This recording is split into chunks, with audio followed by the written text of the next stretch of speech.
سەرۆک رووسیا بە ئەرێنی بەحسا کوردن ڕۆژاوای کوردستانی کرد و گوت و بە باشی هەڵسو کەفتێ لەگەڵ هێزیان رووسیان لە ناوچەین سنووری هاتنە بەڵاوکردن دەکەن.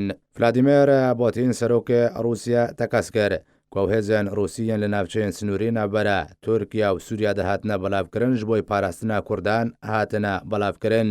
کوردên Rojavayê Kurdistanê ji vê çendê tê digihên lewma bêbaşî helsûkeftê legal polîsên leşkeriyên Rûsya dikin. Serokê Rûsya di çarçoveya civîna xwe de legal Encûmenê Peywendiyên Netewîyên Rûsya li bajarê Nalçîk got ku ew ê niha li Sûriyê rû dide derencamên erêniyên snûrdarên ku karîne dest vebênin lê ser snûrên navbera Sûriya û Tirkiye de. ew encamên erênî jî bi hemahengî li gel Kurdan bi dest vehatine ew ê bi destveşîtê di berjewandiya xelkê navçeyê de ye. Serokê Rûsya got ku polîsê serbaziyê Rûsya ku li bajar û bajarokên Rojavayê Kurdistanê belabûne û bêtaybetî yên sinûrî erkên xwe bêbaşî cî bi cê dikin.